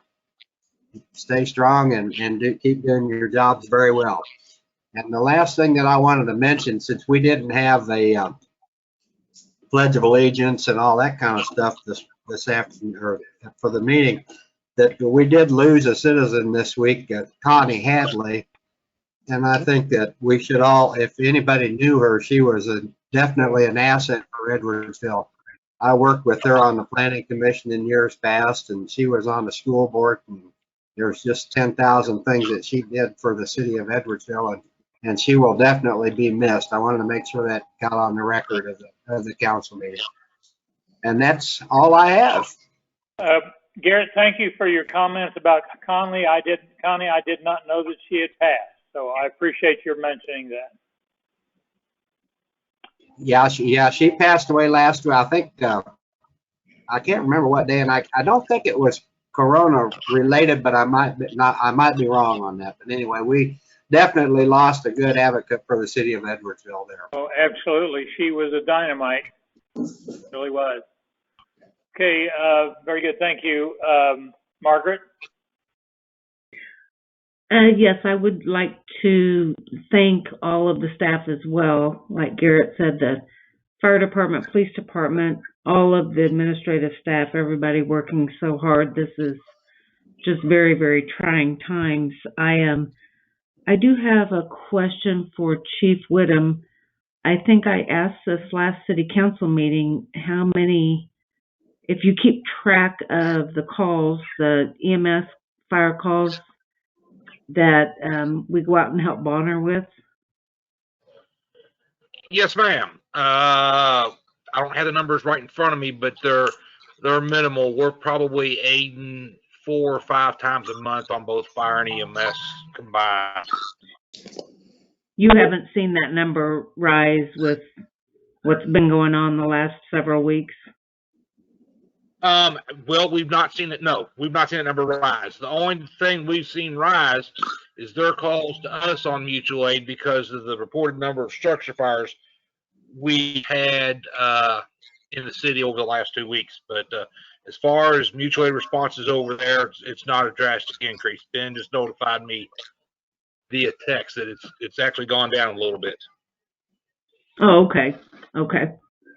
No, just questioning that, just because our calls, I didn't know if our calls were increasing due to the, the virus. So No, our Okay. calls have actually dropped down a little bit. Now we are seeing calls for COVID, but the other non-essential calls that we were getting called on due to the COVID-19 responses and the information put out, more people are seeking healthcare advice just from calling into their doctor's offices instead of just directly dialing 911 right off the bat. The odds are, if we transport them to the hospital for non-essential and non-emergent transports, they're not going to be seen in a rapid manner, and they're increasing their risks for catching COVID-19 as well. Interesting. Okay. Thank you. That's all I have. Thank you. Thank you, Margaret. Chuck? Well, what I'd like to start off by saying is I know this is a very untraditional type meeting that we're having tonight, and I know, and I'm not asking Mayor that you sing the Pledge of Allegiance. I don't know that we all want to hear that, but what I do, what I do would like to ask is that we do go ahead and have that moment of silence. Okay, sure. Thank you. Yeah. We usually do that at the beginning, and hold of anybody's, but I think that with these times more than ever, I think that it would be very advantageous for us to go ahead and do that with special emphasis on our first responders. And that's all I have to say. Thank you. Chuck, thank you very much for your comment. I thought about that earlier, and then just everything got by me. So, but I will see that the next meeting we will have a moment of silence. Thank you very much. For me, I really don't have anything. Actually, Mayor, this is Chuck again. What I was actually asking is that we go ahead and have that this evening. I know it's kind of odd way of doing it, but I would like, if that's possible, if we could just do that now, or when you deem necessary before the meeting ends. I would like to do that because our people in our I will do that at the end of the meeting after my comment. Then, Chuck, thank you very much. All right, thank you. Yeah, thank you very much, everybody. I really appreciate your efforts, and my gosh, big kudos to Zach for his efforts to get this all together and coordinated, and really do appreciate everybody's really hard work. Mike and I spend every day we do conference calls, and it is a challenge, and there's so much stuff that still is up in the air about how things are going to be handled. But anyway, so if we will, let's go ahead and just put a moment of silence in, and then I will call the meeting adjourned. So thank you very much. And so now for a moment of silence.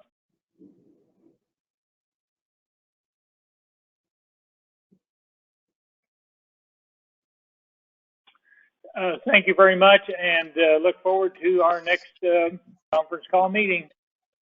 It'll get easier as we go. Hopefully we don't have many more to do. Oh, really? Yeah. Okay. All right, then. Thank you, and good night to everybody, and talk at y'all later. All right. Thank you. Bye-bye. All right.